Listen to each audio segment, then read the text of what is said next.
Welcome to the Sneaking Into the Movies podcast. I'm Max Nathan. And I'm Norman Davis. And this week, Max and I are checking in with our old pals Buzz and Woody as they are back on the big screen for the long-awaited Toy Story 5. Sneak in with us and let's go. 1, 2, 1, 2, 3.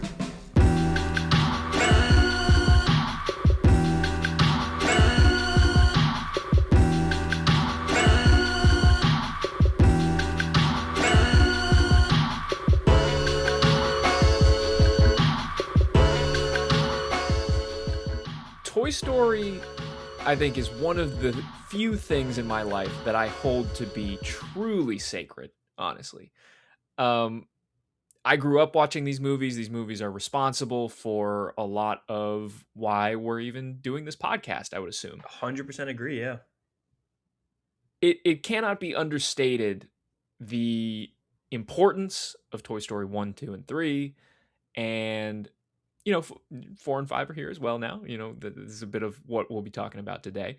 But Norman, tell me a little bit about your relationship to the Toy Story franchise. I mean, honestly, same as you. I'd say about 90% of people, you and I's age, have the same experience. We grew up right after 1 and 2 came out. Mm-hmm. I watched those to death. I wish I brought them with me. I have the VHS for Toy Story 1. That's fire. Back home in San Antonio, yeah. Probably wore that thing out. I used to watch them so much. And then, 3 came right around when we were in kindergarten. Yep. 4 came out when we were in high school. And here we are now. Toy Story 5. Yep. We're getting old. But, same as here. I think it's no secret that you and I are huge Pixar fans in general of the whole studio. Yes. Did the tier list a couple of years back. They're the best animation studio probably ever, dare I say. And especially in the last 10, 15 years, they've had a little bit of a rocky road compared to the generational run that we were so fortunate to grow up with. I honestly don't agree with the common sentiment that the last 10 years of Pixar has been as rocky as people say it is. I think there's some gems. There's some gems. I mean, all-time classics up and down. You know what I'm saying? Okay, yeah. I do think they put out some really good stuff in the last 10 years. Even we didn't do an episode on it. We kind of talked about it, but Hoppers was great. Hoppers was good. And new and fresh. That came out this year. But in the grand scheme of things, they haven't had the same praise in the last 15 years than they did in the 2000s. And a big part of that's the sequels. A lot of people hate the sequels.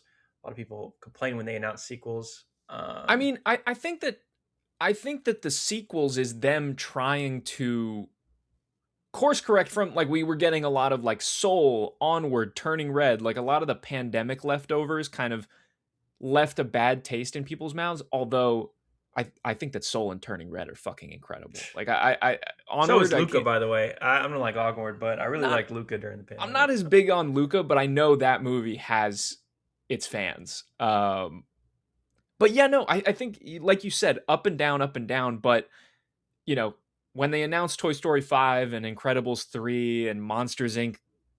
2, is it Monsters Inc. 2? Untitled Monsters Inc. sequel? Monsters Inc. and Coco 2. Yeah. When they announced all that stuff, I think both you and I let out a large groan. Like, like, why are we going back to the well on these?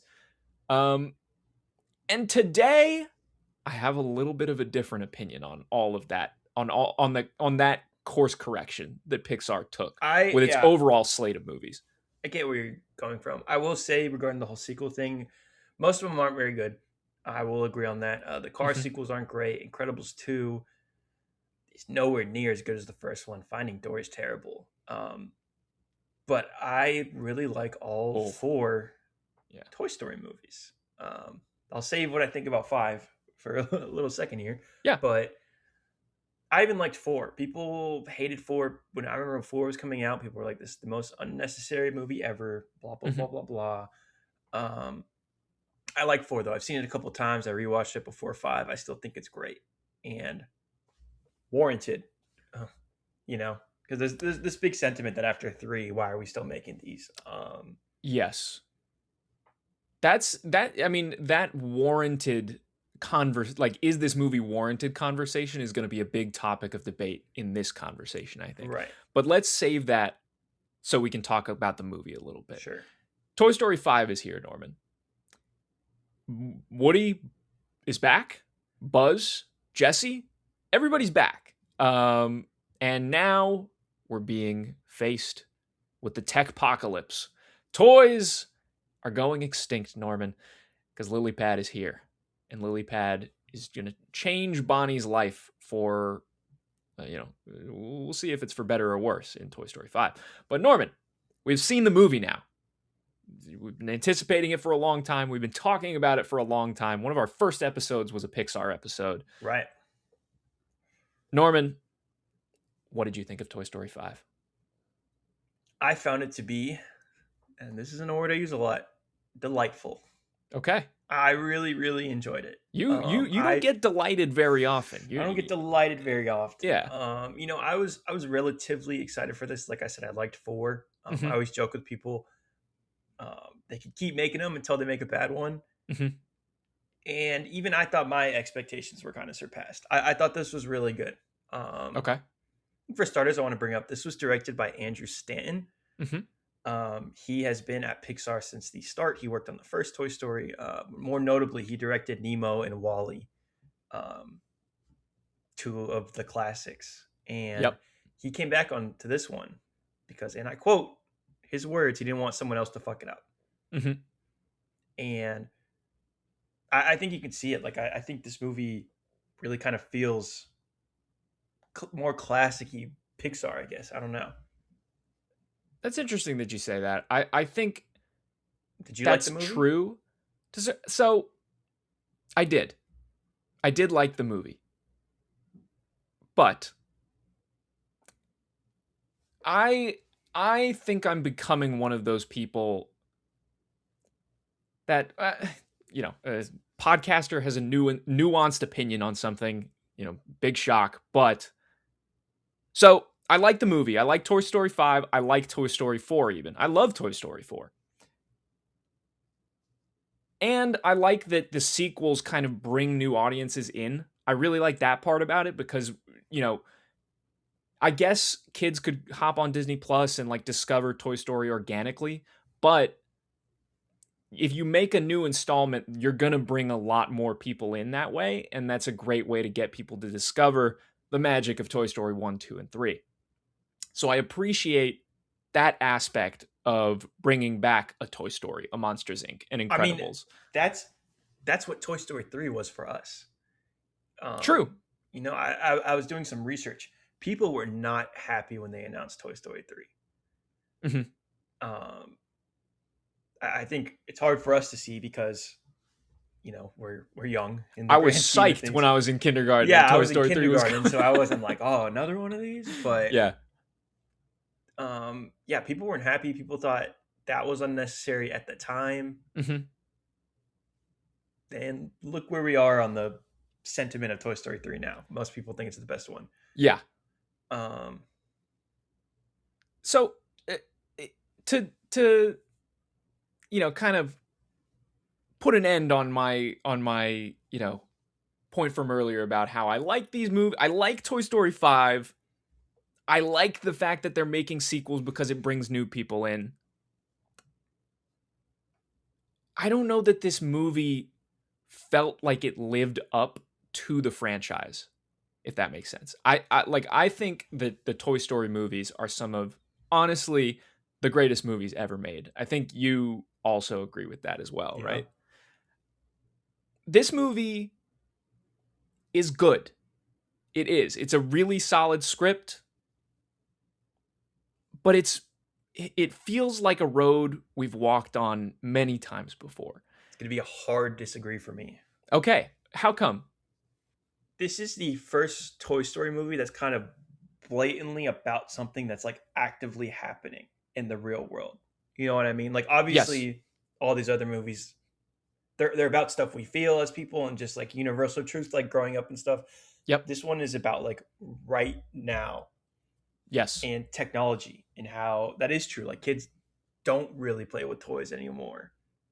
I just found this one to feel very like important, more than really any of them. Like I was watching this movie, and I mean, before you see the movie, you know the message. You know what I mean? Like, it's not like you're to go in and have some. I mean, we're old, but like some Yeah. profound realization that, like, oh my god, what am I doing with my life? But Yeah. kind of in the sense of what you were saying about like making the sequels may introduce one kid to go back and watch Incredibles 1 again. Mhm. I feel like this movie's kind of made the sense that like they're trying to say something about technology on the hopes Yes. that maybe one kid watching this movie will go home and not pick up their iPad and go play with their toys or go talk to the And go neighbors or go be play with creative. play with your Yeah, friend. Yeah. right. So yeah, I don't know. That's how I feel about it, in the sense of like, is it warranted per se? I appreciate that aspect of it too. Like, I think that the idea of making a Toy Story movie about something that is very contemporary is interesting, and it was done well. Like, I think everything with Lily Pad and how technology can be as much of an existential crisis as it is a benefit to humanity. Like, in the end of the day, I think, obviously, like, the toys came together with Lily Pad. The thing that they wanted was to make Bonnie Yeah, happy and keep her safe, and that's what the toys in these movies do all the time. And it ultimately kind of comes around to being that technology is a tool that can be used to connect kids, and they can have fun in person. Like, that's kind of what the movie kind of comes around to. Let me tell you where I think the movie could have been improved in some capacity. And this, I acknowledge, this will never happen in any franchise because these companies love money too much and hate taking risks. I think when we had the whole debate about whether making 4 was justified or not, you can look at 4 and say, okay, so 3 is the end of Andy's journey with the toys, and then 4, when you watch 4, it kind of feels like Woody's ending, in a sense. Like, it's like Woody is like graduated into something right. else. Like, he's taken a new role. He's left his family. He's left the toys. He's going with Bo Peep. He's doing a new thing. And the ending of that movie is fucking insane. It just annihilated me the other day.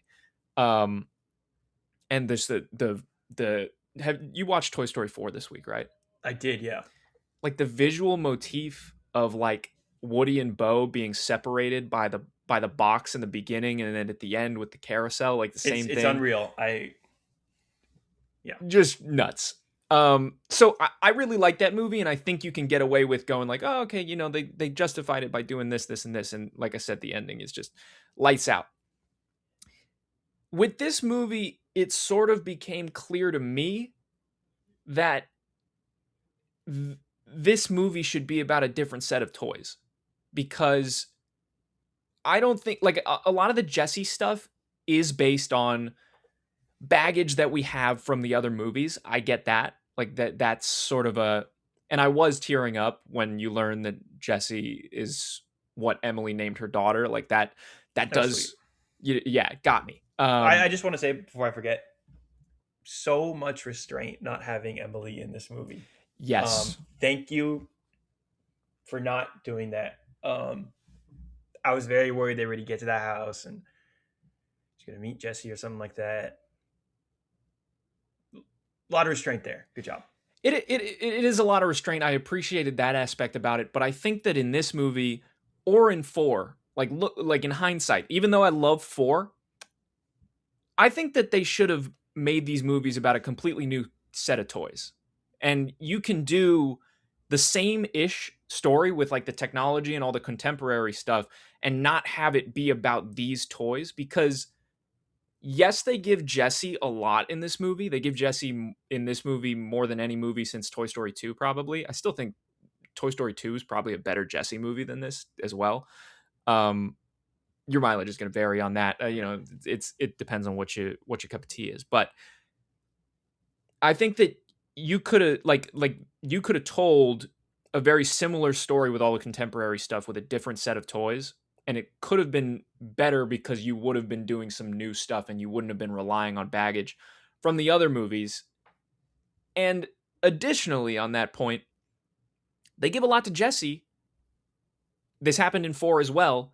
All the other toys are completely sidelined. And in this movie, 4 specifically had a lot to do with Woody, and Buzz gets a little sidelined in 4. But in this movie, Buzz and Woody are pretty sidelined as well. Like it's really a Jesse and the Tech movie. And it's good. Like, I think the script is really solid. It was a good movie.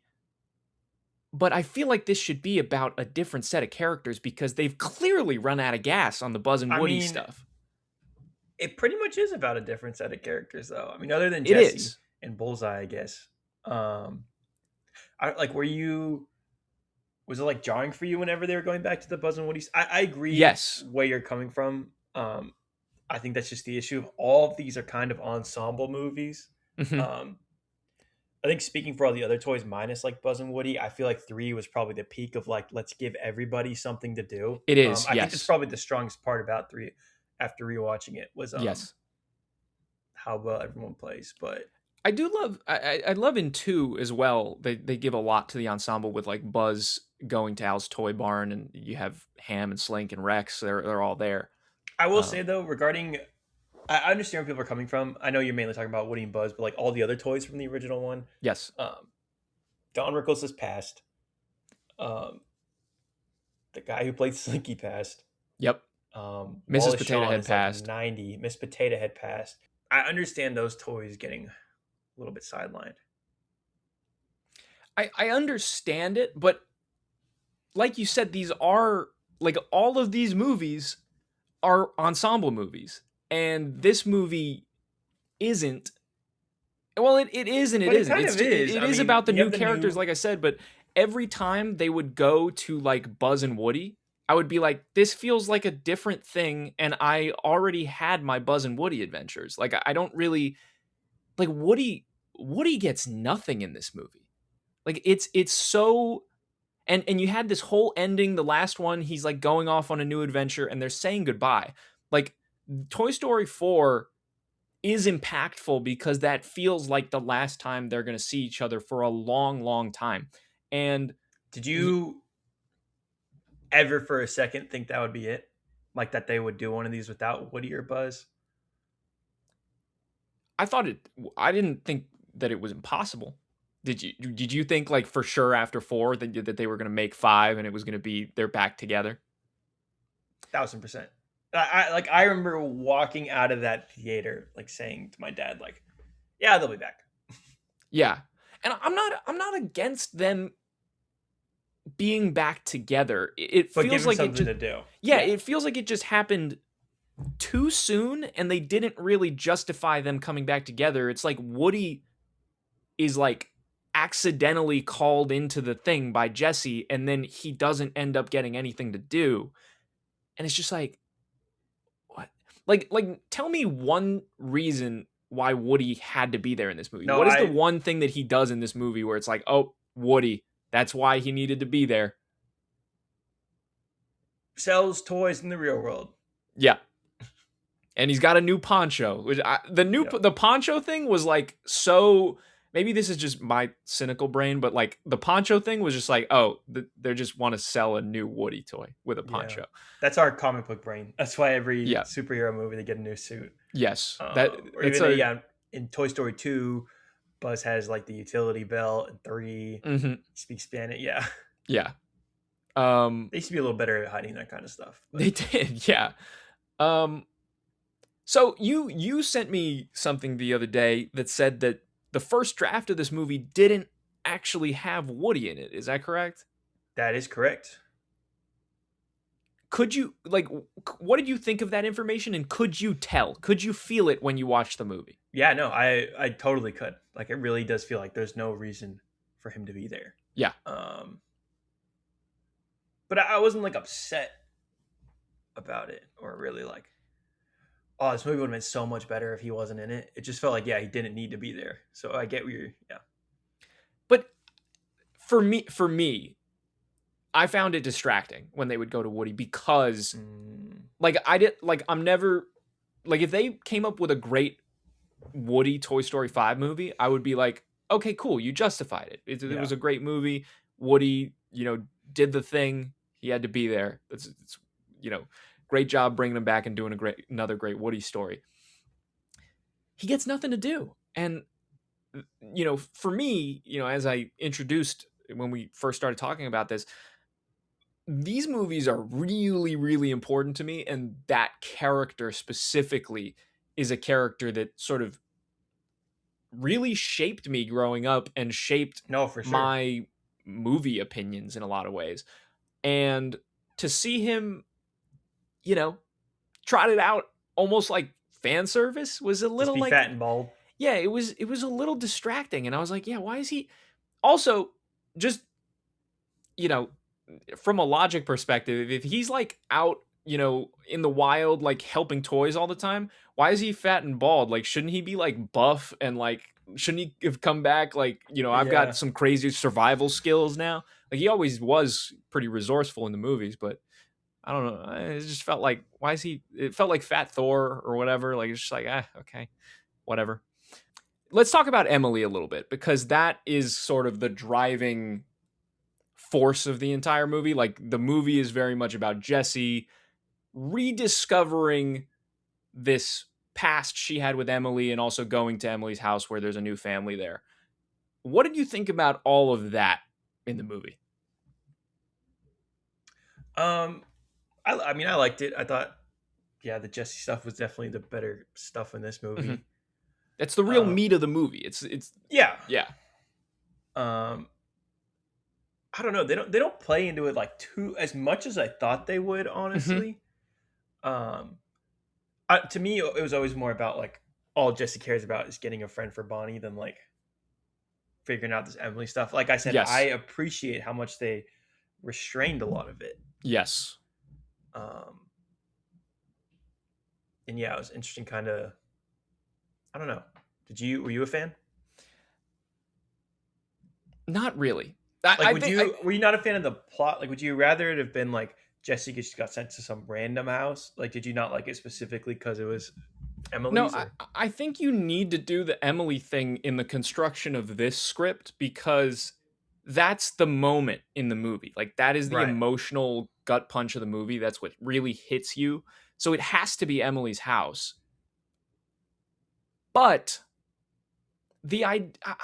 again, it kind of goes back to what I was saying about Toy Story 4, where if you're going to do that ending, that has to feel like, oh, wow, like that's impactful, because we think in the time, like, we're not going to see these guys together for a long time, or we're not going to, when we see them again, it's going to be very different. And this iteration of the whole thing is done. We're saying goodbye to it.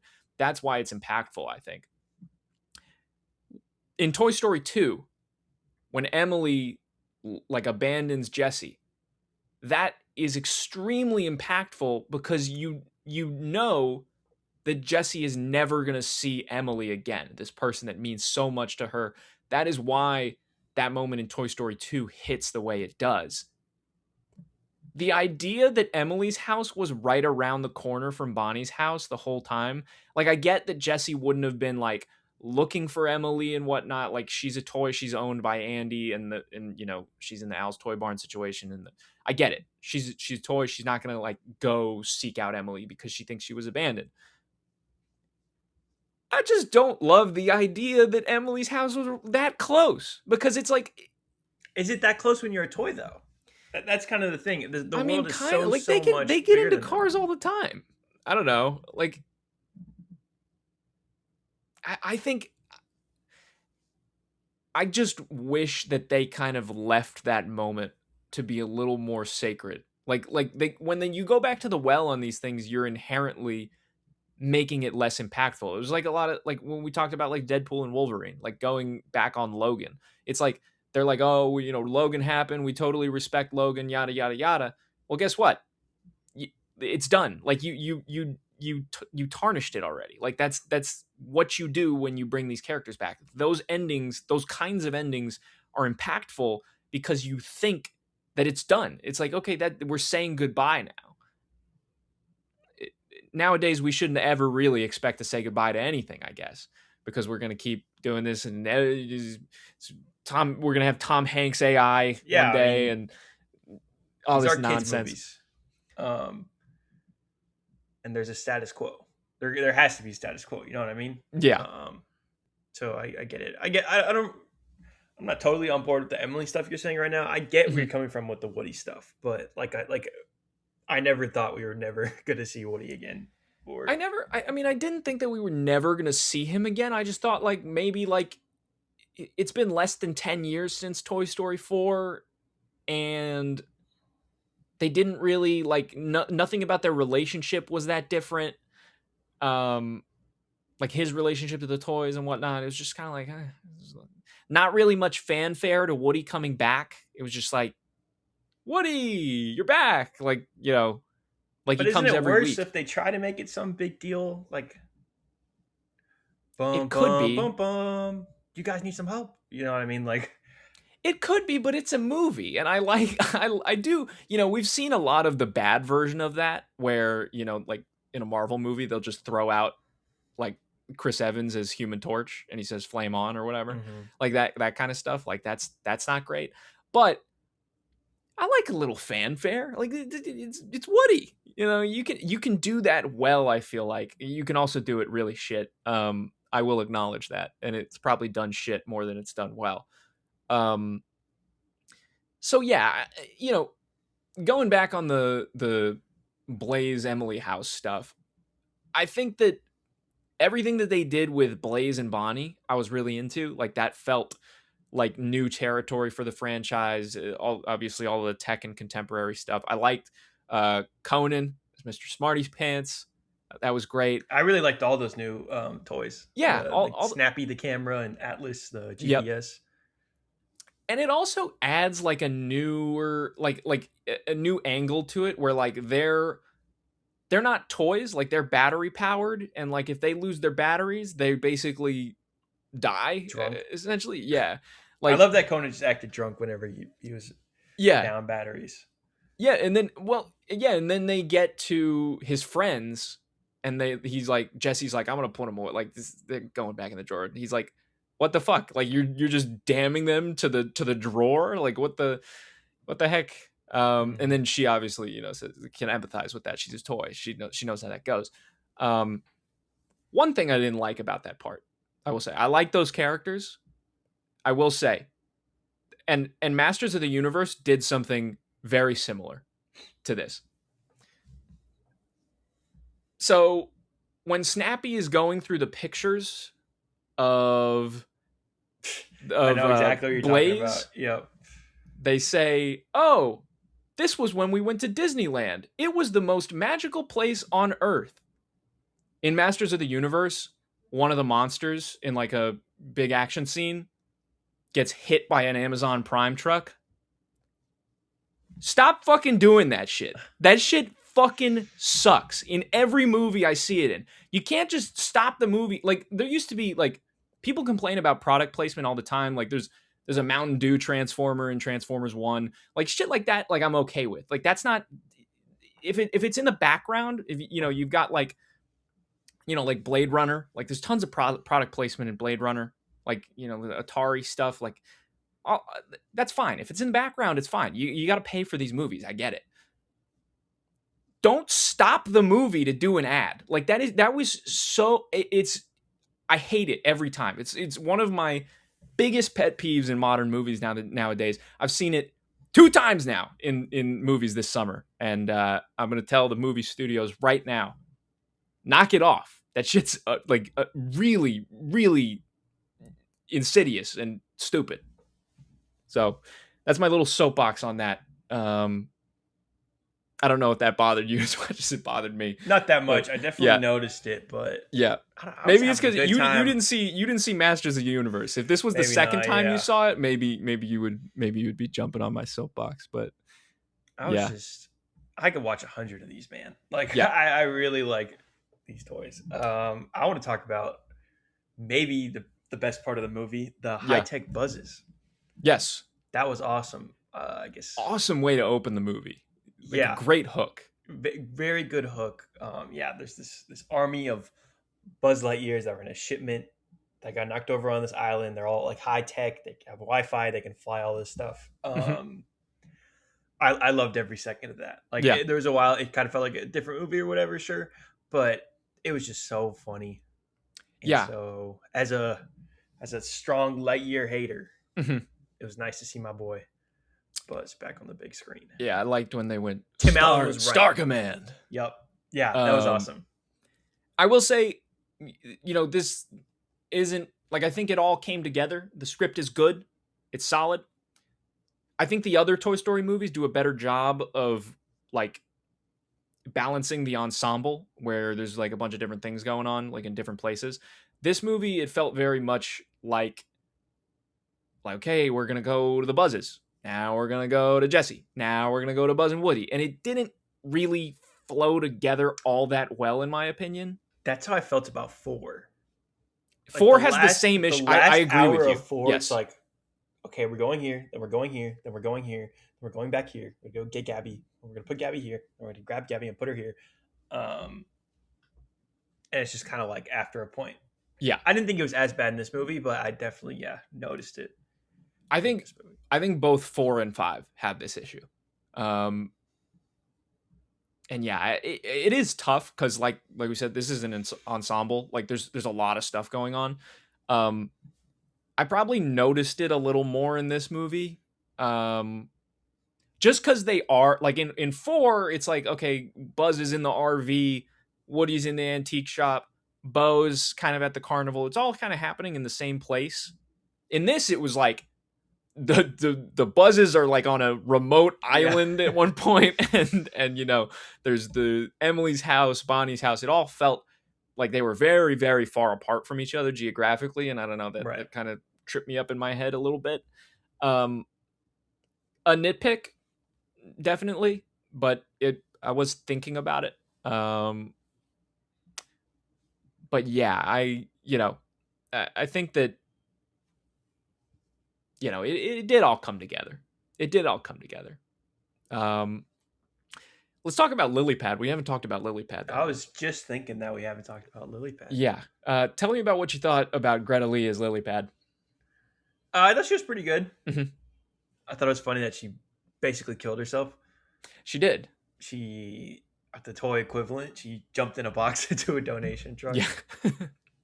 But yeah, I would say like her story went pretty much exactly how I thought it was going to. I don't mean that in a bad way either. Like I said, this is a kids movie. I don't feel smart for figuring stuff out before. But yeah, I didn't think they were gonna break her in half at the end or anything. Or yeah, Woody just breaks it over his knee. Yeah, especially after like 4. They and this is a thing with all movies now where the villain's got to be sympathetic. They're really not that bad. Because like you compare like Gabby or Lily Pad to like Lotso, who like sucks. Lotso. Damn, bro. After watching that movie, I was like, this guy's terrible. Like I knew it as a kid, but I'm like, this is fucked up. Lotso was like a human fucking trafficker, toy trafficking operation. Yeah, he's awful, and he like leaves him to burn and die. Yeah. On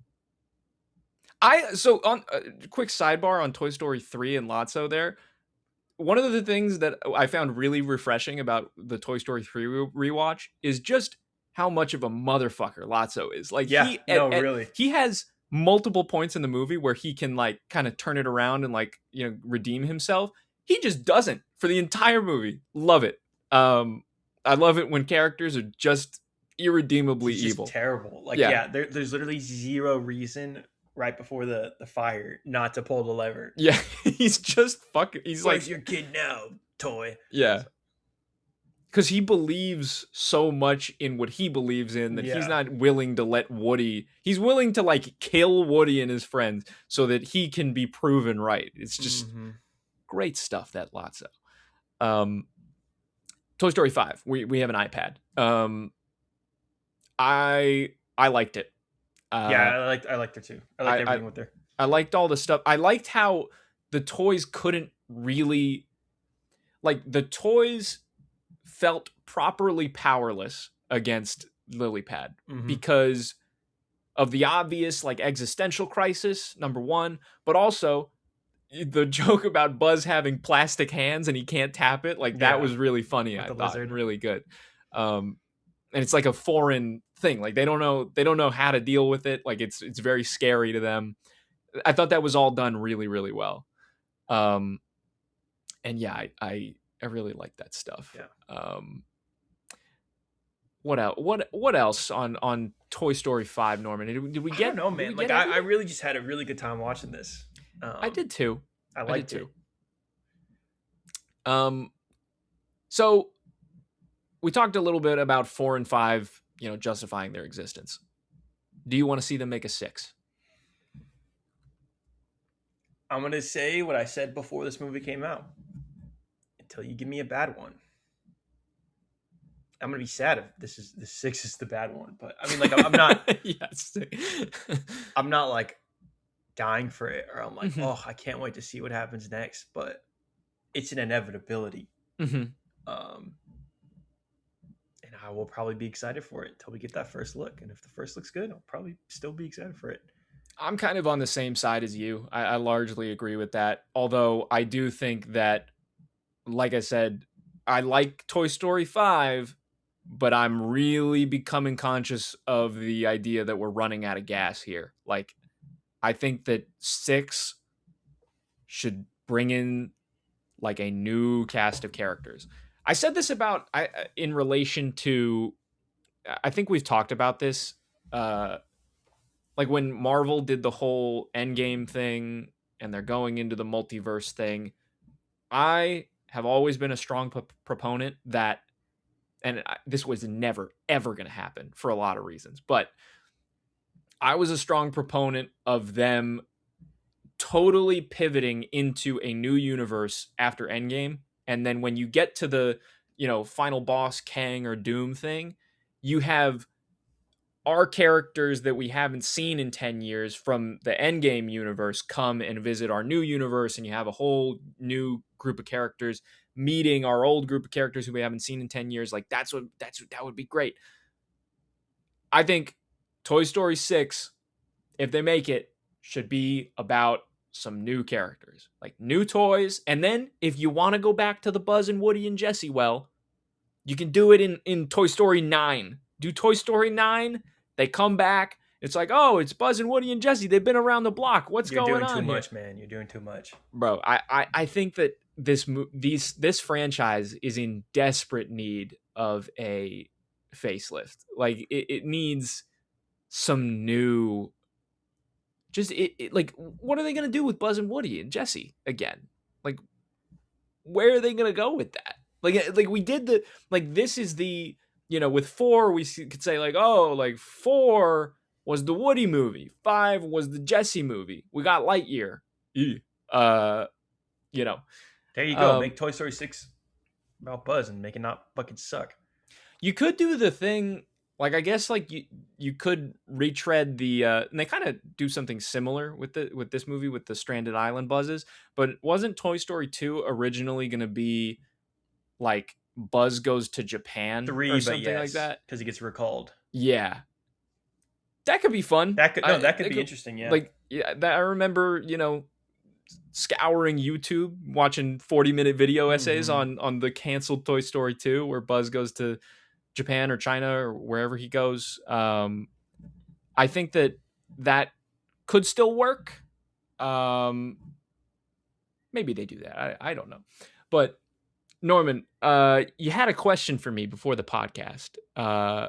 Real quick. Yeah. This was the best Pixar movie since Soul. Best Pixar movie since Soul. Let me think of that.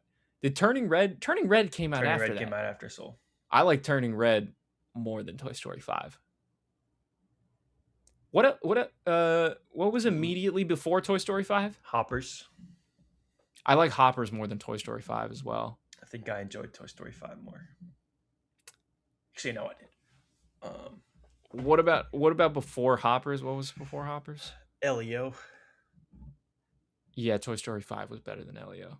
Elio not bad though. Elio's not bad. That movie, flopped and it gets a bad rap because nobody saw it and the people that did see it kind of were like, on it. A fine movie. Not like Pixar's best, but that movie's like good. Like I would recommend it if you're into these movies. Inside Out 2 was pretty good. I probably like Toy Story 5 more than Inside Out 2. Inside Out 2 kind of, the sequels kind of feel very similar to me. Like at least these modern sequels where I'm just like, I feel like I got the picture with a lot of these characters. And when you do the sequel, it's just like, here's another one. And it's like, cool. It was good.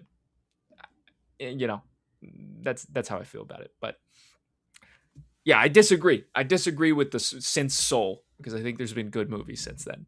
I like the last movie more than this movie, but Soul is incredible, though. I will say. Is Soul in your top 5? Nah. Okay. Maybe we should do. Soul is incredible. We should do a revised Pixar tier list. Yeah. Soul is incredible, but there is some just very jarring kiddie stuff that kind of like takes me out of it. Like with the cat? Yes. I think all that stuff is fine. I think like the peaks of that movie are like unreal. Mm-hmm. That they'll never reach those highs again. Yeah. But yeah, a lot of it's just kind of like, I don't know, yeah. That's how I feel. Yeah. But yeah, what was my question I had for you, Max? I think you got a couple, but ask me one of them. All right, let's rank the Toy Story movies. Okay.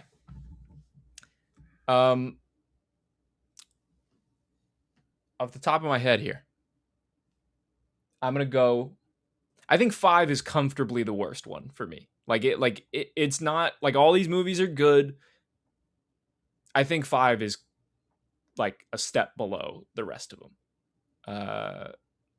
I think I would go. This changes every day. I'm gonna add I'm gonna rank these movies, and then tomorrow I'm gonna be like, fuck. Like on our Star Wars ranking the other day, I immediately regretted. I regretted it on the podcast what I was saying as I was saying it. Fuck it. Release order. 1, 2, 3, 4, 5. Best to worst? Yeah. I think 1's the best. Yes. That's the one I go, but like again, this changes all the time. I went back and watched 4 and 3 this week. I've seen 2 recently-ish. And 1, I guess 1 I haven't seen in the longest time. I know the animation is a step below all these other movies by a good margin. It was made in 1995, so that makes sense. But I think 1 is just the blueprint. Like it's a classic. And I think that I would pick, like today, that's going to be my cup of tea. Like, I think, I like how much of a dick Woody is in that movie. He's really a mean asshole toy in that movie. And Buzz is really funny. And I like the two of those guys. And I like when these movies are scary. Sometimes they're scary. The Toy Story movies don't get enough credit for being a little scary sometimes for kids movies. And 1, I think, with the Sid's Toys thing, like I like a lot of that stuff, man. That's good stuff. Yeah. What is your ranking? I'd probably say 4 is the weakest. Okay.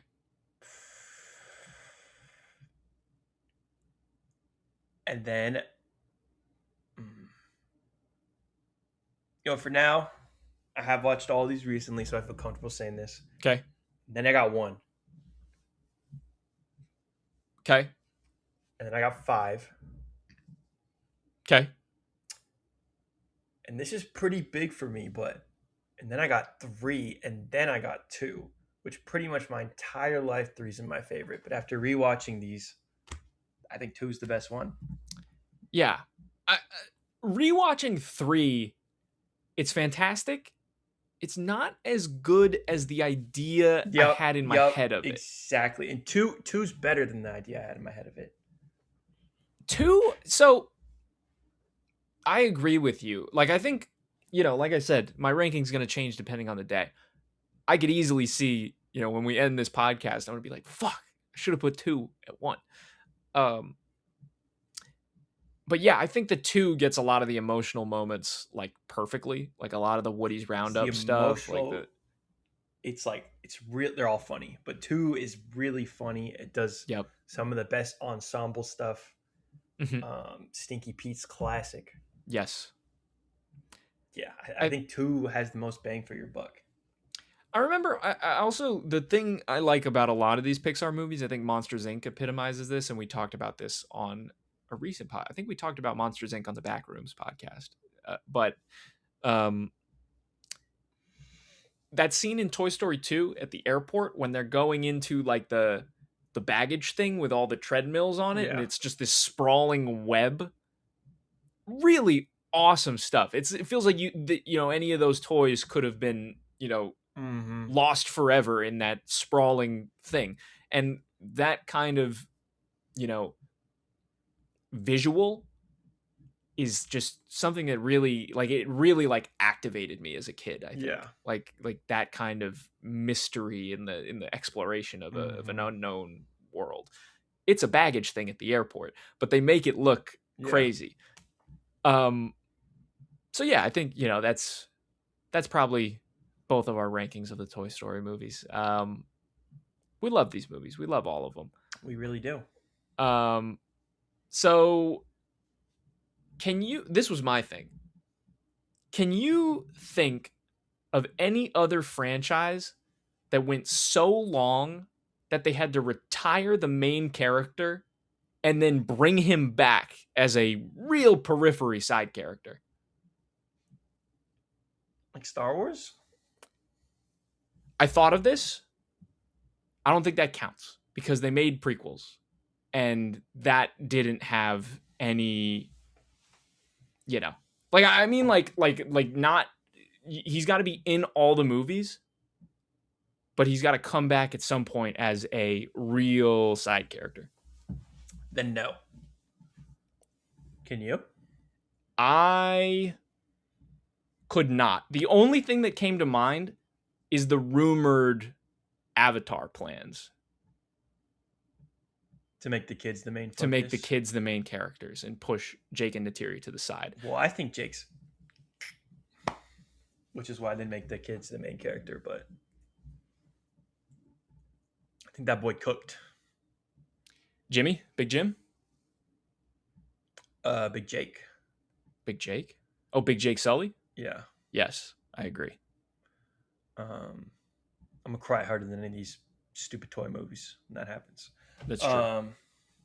But yeah, maybe Avatar might do it, but other than that, no, I can't think of any. I mean, most franchises that go on this long, they figure out a way to, like 007, they just recast it. You know what I mean? Yeah. I just couldn't think of any other example where it was like they brought him back as a side guy, like in the next movie. Like it was, I think it's like historically. You could say like Avengers. From like Captain America was the other guy that I thought about. What they're doing with Captain America in Doomsday feels similar to that. Although they did make a bunch of movies in between. You could say like Endgame to Doomsday. Captain America, they're going to do the exact same thing where he's going to come back and he's not going to be Captain America. And he's probably going to suck. At least Woody doesn't suck in 5. It's because that movie's going to suck. And Max took it at number 2 in the draft. Oof! We're going to revisit the draft pretty soon. And relitigate that. I think both of us have some big hits and some regrets, I think. Do you speak for yourself, man? Yeah, I have bigger regrets probably, but I think I have bigger hits as well. Yeah, we're gonna do this after the Odyssey comes out, then we'll talk. All right. Right. Let me ask you another question. Is there any movie franchise as consistently good as Toy Story? You asked me this before the podcast, and I spent like 10 minutes trying to figure out if there was an answer to this question that I could come up with. Couldn't come up with a single one that's 5 installments or more. Yeah. And hasn't missed, basically. What did you come up with? I have 2 for you. Okay. One of them, I'd say, is a little more subjective, but not really. Mission Impossible. Oh, I hard disagree. Yeah, I but guess it's gonna be pretty opinionated. I thought you don't like 3. I think it's like fine. Like I think it's the weakest What one. do you like more, Mission Impossible 3 or Toy Story 5? I like Toy Story 5 Toy Story more. 4. Oh, Toy Story 4. Toy Story 4, but it's not by much. Okay. Wow. I would say Mission Impossible 3 is good. I just don't really love it. I don't like coming back to it, but I would say it's good. Philip Seymour Hoffman in that movie is like unbelievable. Yeah, he's cool action all stuff. in one. Yeah. But for the real one that's been in my head even before this movie came out, it's got to be Evil Dead. There's not a single bad Evil Dead movie. In fact, I haven't damn seen good. I haven't seen the Fede Alvarez one. I think I've seen all. Damn good. Yeah, I've seen all of them except for the Fede Alvarez one. And Evil Dead Burn looks like it'll be a solid. No doubt in my mind. Yeah. And then is Raimi doing Evil Dead Wrath, the next one? Is he directing? I don't think he's directing it. Okay. He's doing a remake of some movie about a puppet. Right. Saw that. Gotta love Sam Raimi making Toy Story, making Evil puppet Dead. movies. The Untouchables. Yeah. Let's talk a little bit about box office before we go. We kind of neglected that. Yeah. This movie is making a goddamn bazillion dollars. Like this might be a mega banger $2 billion situation. This will be the highest grossing movie of the year. Zero doubt in my mind. I want to withhold judgment until Spider-Man Brand New Day because tell me right now, which movie's going to make more? I'm going to go and say Spider-Man because I think that movie is going to be better than this movie. We'll see. I would disagree, but we'll see. I'd like to state again for the record, I am also the guy that drafted Avengers Doomsday second in our draft. So don't take that one to the bank. I took Spider-Man at like 8 because I was like, oh, he isn't taking this yet. Whatever. Insane value. I thought it would be. Insane value at 8. Insane. Yeah, at 8, I don't know. I don't know how I skipped so many. I was probably taking like Wuthering Heights at that point or some dumbass shit. No, I took that last. I don't remember what I was taking. But this movie made $160 million in North America, secures the biggest domestic debut over the year over your beloved Super Mario Galaxy, Norman, which made $131.7 million, a whole 30 mil more than Mario. You like this movie more than Mario Galaxy? Buddy. Yeah, way more. Yeah, I would agree with that. This movie's better than the best Illumination movie. Toy Story as are 5. most Pixar movies. What is the best Illumination movie? Despicable Me? They have one good one. It's the first One? Despicable Me. Everything else sucks. I like 2. I thought 2 was really good at the time. Like I was really into the evil purple minion thing and the Invasion of the Body Snatchers thing they were doing. I had a plush which I really liked, but I didn't like the movie even back in the day. You don't fuck with El Macho? El Macho. No. Dumb, and he gets a wife. Dumb. It's all dumb. Yeah. You get a lot of the good Pharrell stuff in there. You get Happy. That was for like a real Oppenheimer situation. Was that a good or a bad thing, bro? Yeah. I think that's up for debate even still. Like that song when it came out. Songs in the first movie. What'd you say? The Take Me Far Away. That's great. That's the best one. That's the first one. I think Pharrell gives those movies so much juice. Like I think you can't separate them.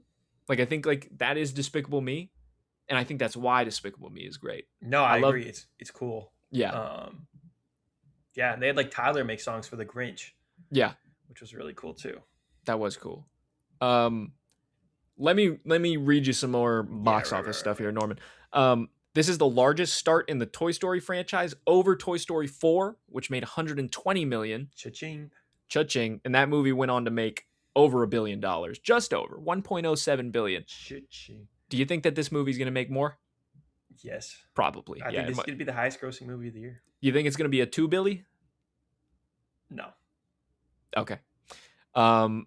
You have to get people to see a movie over and over for it to $2 billion. You do. Or get them to see it in IMAX 3D. That's true. It doesn't really have the premium format like angle to it. But then again, Inside Out 2 and Zootopia 2, which came out in 2024 and 2025, made 1.6 billion and 1.8 billion on similar playbooks. Yeah, no. There's a world where this is the highest grossing. It's going to make way more than 4. I'm surprised by that 4 number. That's lower than I thought it was, TBH. Yeah.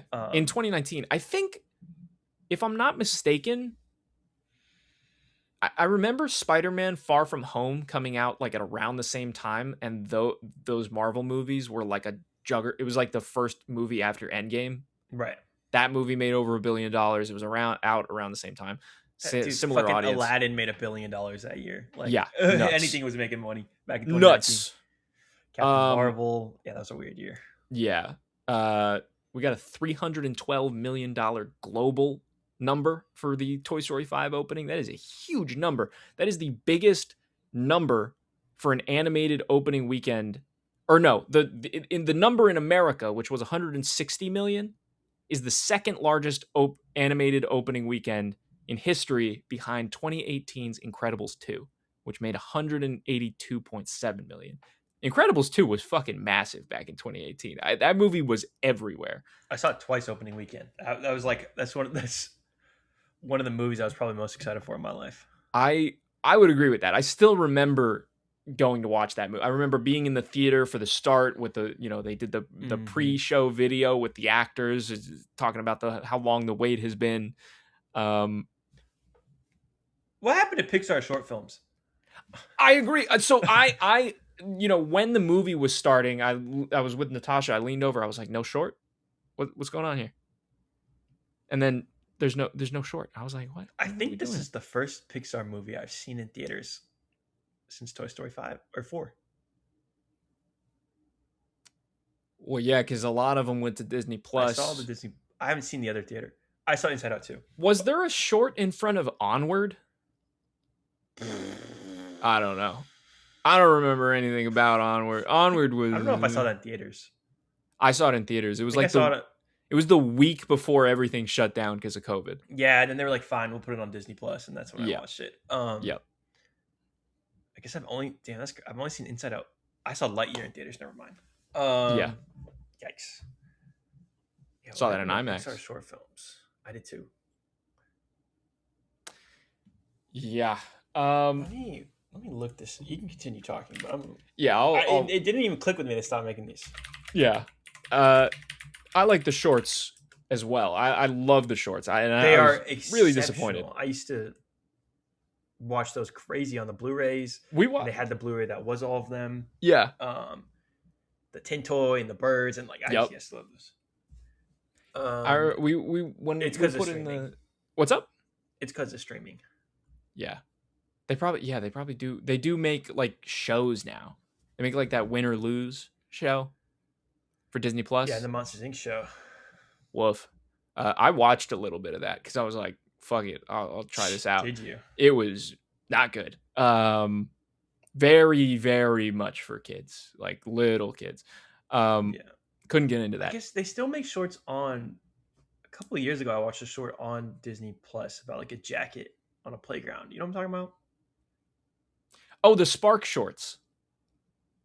Like I think they're called Pixar Spark shorts, and they're little shorts. There's one about a ball of yarn. I don't remember. I don't remember a jacket one, but I've seen these going around on the Plus. Norman, unfortunately, Disclosure Day has dropped 62% from its debut. I say unfortunately.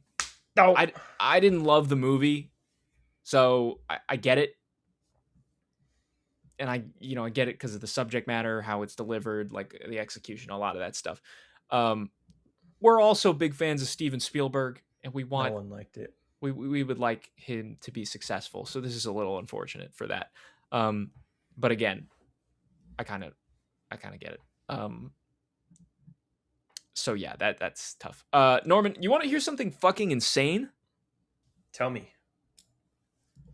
this would have been unfathomable just a couple of years ago. Like this, if I told you that in 2026, Backrooms and Obsession, if I told you in 2020, like in 2025 even, that this would happen, you would be like, hell no. That Backrooms and Obsession have both crossed $300 million globally. The Obsession thing is crazy. Crazy. I will say, I don't want to toot my own horn or, just showing the world I got a producer brain if anyone wants to hire me. I knew Backrooms was going to be huge. We both did. We've been talking about this for. We were both like, this movie is going to be huge. And, the box office people, the tracking people, the producers, they're all older people. They don't understand that we've been in the back rooms, Norman. We've been here. This has been our thing for. Dude, old people are so fucking stupid. When it comes to young people stuff, I think I told you this. There was like, this is totally random. Just talking about the divide and how they need to let younger people in these rooms because we'll make them money. But Google announced this like AI gaming thing, AI gaming streaming cloud, whatever thing. And like every video game company stock just plummeted. Oh, Google Stadia. No, right? Something else. Something else. Not Stadia. Stadia's a while. This was like I tried Stadia back in the day. Interesting. It was terrible. Never did. Yeah, I bet. Yep. But they announced this AI whatever, and all of these gaming companies stock like dropped pretty sharply. Okay. And I was like, what? Mm-hmm. So I bought a bunch of gaming stock, and it all went back up because like it was, they clearly just saw like Google AI gaming and were like, oh, those are words that you know what I mean? No, it's time. We should be making Backrooms movies, not He-Man movies. Like, no one's seen that shit, bro. Yeah. We don't watch Toy Story unless they got iPads in it, bro.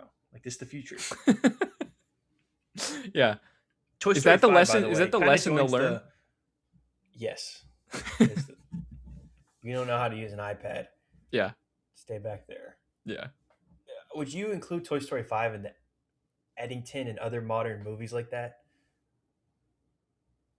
Yeah, because it felt distinctly post-COVID. Like, I don't think this movie makes as much sense if you time travel it back to 2019. Like, I don't know that you could have released this, even though we had all of the contemporary, like, tech and, like, a lot of the stuff that this movie is commenting on, like, existed back in the day, but the way that we interact with it has changed so much over time. So, yes, I think that this movie no one was playing turtle tag before COVID. No. I think I do think you can include it with those other movies. Like the when we put together in 2030, when we put together our big old, sneaking into the movies history of the 2020s list, this movie will be on there. Eddington will be on there. I said Asteroid City. I think that should get a look for this. And a bunch of one battle after another, probably. I do agree with you on that front. Is there anything else we need to hit on the way out of Toy Story? Toy Story 5. Did we get it all? The trailers for this movie were the worst trailers I've ever seen in my life. I didn't get the Spider-Man trailer, which I was very disappointed by. I wanted to see that in theaters, and they didn't give it to me. So that sucks. I got Gato. Yeah. Just looked terrible. Minions. Terrible. Minions is going to change the fucking world, bro. They're making Minions Babylon.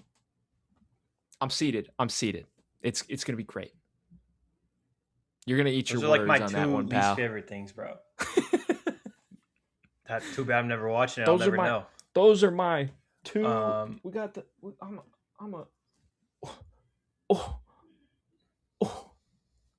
Got the slit with the slit. All right, continue. I'm done. Shame. Anyways, Minions looks terrible. There's like a Paw Patrol movie. Oof, I didn't get that. Lucky. Some DreamWorks movie that looked terrible. Oh, Forgotten Island. With the two girls on the island? Yes. Yeah. And there was something else. Oh, and they topped it off with live action Moana. That movie looks awful. I would hate to be a kid right now. Yeah. Yeah. Yeah. I mean, the kids are going to be at Spider-Man. That movie looks cool. And the Hulk's going to be cool again. Thank fucking God. Our national nightmare is over. The Hulk is cool again. Supergirl, man. Supergirl. Supergirl. I don't know. I'm pretty dubious. That's going to be next week on Sneaking to the Movies, though. So tune in to hear about Supergirl. Yep. And yeah, is there anything else? Anything else we got to talk about before we close the podcast on Toy Story 5? You've got a friend in me, Max. You've got a friend in me as well, Norman Davis. That has been Toy Story 5. Who's Woody and who's Buzz? Y'all vote below. Who's Woody? Who's Buzz? Yeah, vote below who's Woody and who's Buzz. We're gonna do that as an Instagram poll, a Spotify poll, and we're gonna get to the freaking bottom of this. And we'll see you next time. Thanks for sneaking in. Bye bye.